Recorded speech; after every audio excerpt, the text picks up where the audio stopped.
Konflik antara Rusia dan Ukraina masih terus berlangsung dan bahkan kini mencapai titik yang semakin panas. Kekalahan Ukraina di benteng-benteng pertahanan terakhir mereka mulai terlihat, menandakan bahwa pasukan Rusia semakin maju dan banyak mengambil alih wilayah-wilayah Ukraina. Mungkin tinggal menunggu waktu saja bagi Ukraina untuk mengibarkan bendera putih tanda menyerah. Di tengah-tengah berita pertempuran antara kedua negara, terdapat pula kabar-kabar yang cukup mengejutkan mengenai deretan kejahatan perang yang dilakukan tentara Ukraina terhadap pasukan Rusia dan warga sipil di beberapa wilayah yang mereka pernah tempati.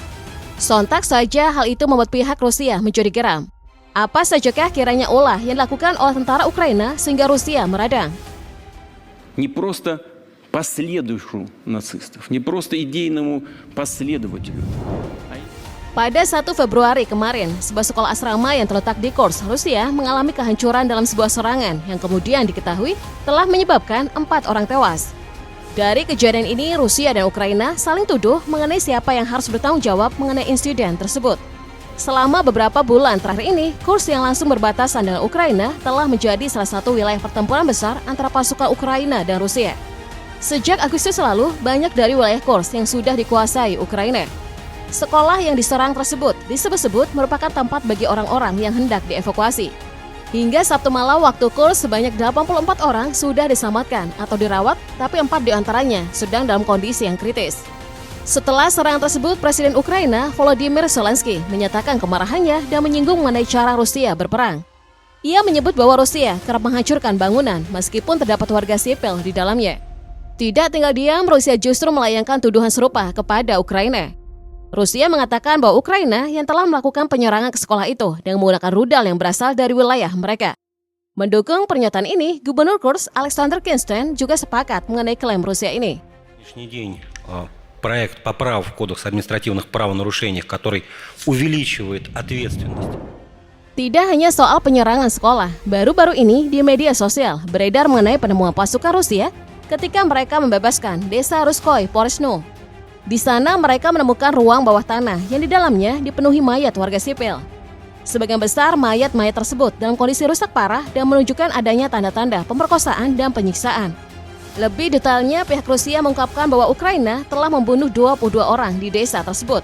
Termasuk di antaranya adalah 8 wanita yang diduga telah diperkosa sebelum kemudian dieksekusi.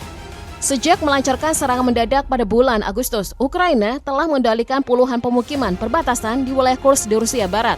Dan sekitar 2.000 warga sipil masih tinggal di wilayah yang pada waktu itu diduduki oleh Ukraina. Kini Rusia telah merebutnya kembali. Sementara itu, Komite Investigasi Rusia menyampaikan bahwa pada 19 Januari lalu, mereka tengah melakukan penyelidikan terhadap kasus pembunuhan sejumlah warga sipil yang diduga berjumlah 7 orang di desa Ruskoy Porosnoy, sekitar 20 km dari perbatasan Ukraina.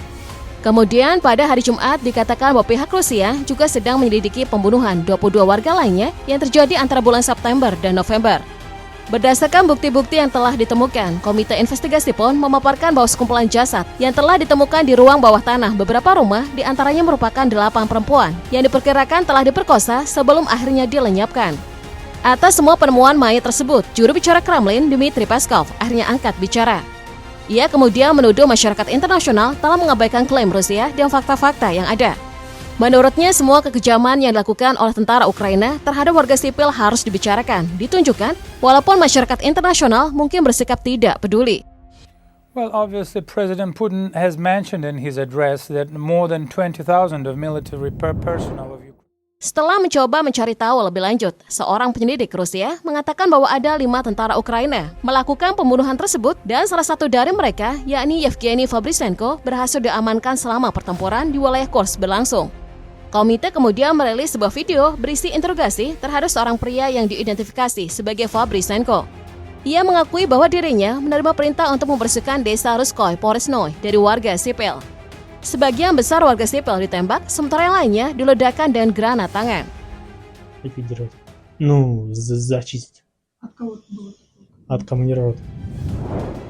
Sebelum kabar penemuan jasad desa Ruskoy Porosnoy beredar pada akhir Januari lalu, Kementerian Pertahanan Rusia mengklaim bahwa pihaknya telah berhasil menembak jatuh 6 rudal ATACMS yang diluncurkan dari wilayah Ukraina. Serangan ini tepatnya dilaporkan dilakukan dari wilayah Ukraina yang menargetkan wilayah perbatasan Belgorod di Rusia. ATACMS atau rudal taktis Angkatan Darat merupakan sistem senjata yang dikembangkan oleh Amerika Serikat pada tahun 1980-an dan memiliki jangkauan sampai dengan 300 km. Rudal tersebut juga didukung dengan hulu ledak fragmentasi kelas WDU-18 yang memiliki bobot sebesar 500 IB atau 226 kg. Rudal ini sebenarnya memiliki cara kerja yang sama dengan rudal-rudal jarak jauh pada umumnya.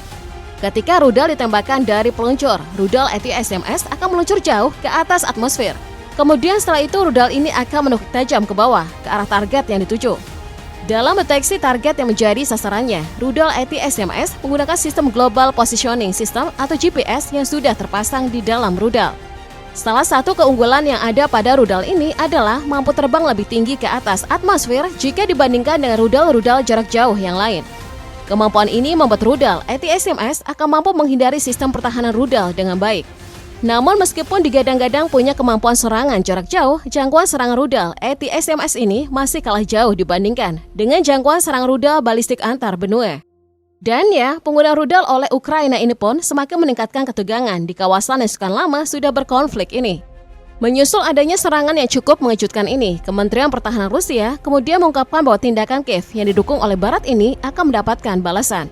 Pihaknya juga menambahkan bahwa semua rudal yang ditembakkan oleh Ukraina berhasil dijatuhkan oleh sistem pertahanan Rusia.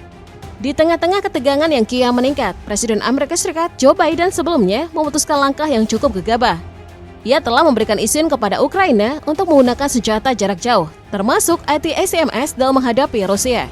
Keputusan ini lalu dianggap sebagai langkah eskalasi yang serius di dalam konflik yang telah berlangsung hampir 3 tahun ini. Kremlin sangat mengecam keputusan Biden pada saat itu. Berbeda dengan Presiden terpilih Amerika Serikat Donald Trump, ia menyatakan penentangannya terhadap penggunaan senjata oleh Ukraina. Ia mengatakan bahwa tindakan tersebut hanya akan meningkatkan ketegangan dalam konflik yang sedang berlangsung. Bahkan belakangan ini setelah ia dilantik, Donald Trump tampaknya menjadi lebih enggan membahas mengenai bantuan perang untuk Ukraina. Kabar lainnya kemudian datang dari majalah Prancis Avion Legendaris yang menyatakan bahwa Ukraina akan menerima pesawat tempur multiperan Mirage 2005F dari Prancis pada bulan ini. Gaza than a lot of people. I think they should get a good, fresh, beautiful piece of land and we get some people to put up. Melihat perkembangan yang ada, beberapa waktu sebelum ini, Presiden Rusia Vladimir Putin pernah mengancam bahwa pihaknya akan menyerang pusat Kiev dengan rudal balistik hipersonik kalau Ukraina terus meluncurkan serangan menggunakan senjata jarak jauh buatan Barat. Menilik mengenai rudal hipersonik milik Rusia, beberapa waktu sebelumnya, Rusia sempat ada gebrakan baru mengenai rudal jenis Oreshnik yang disebut-sebut dimiliki oleh Rusia. Dalam sebuah pernyataan, Putin mengatakan rudal itu dilengkapi dengan muatan hipersonik, non-nuklir, dan hulu ledaknya menyerang sasaran dengan kecepatan Mach 10, sekitar 2,5 hingga 3 km per detik. Tak berapa lama kemudian, sebuah video yang direkam saat rudal menghantam Dnipro memperlihatkan ada 6 kelompok benda jatuh ke tanah. Setiap kelompok berisi sekitar 6 titik bercahaya. Jumlah ini pun cukup besar untuk rudal semacam itu. Mengingat tingkat kecepatannya yang tinggi, energi ini akan menjadi sangat signifikan. Beberapa sumber mengindikasikan bahwa rudal itu diluncurkan dari lokasi uji Kapustin Yar di wilayah Astrakhan, Rusia. Kalau memang demikian, jangkauan rudal pada peluncuran ini berarti sekitar 800-850 km. Jika Ukraina terus berulah, sembari Barat juga terus campur tangan terhadap konflik Rusia dan Ukraina, bukan tak mungkin Ukraina terancam semakin hancur, karena Rusia kemungkinan akan mengeluarkan persenjataan canggih mereka.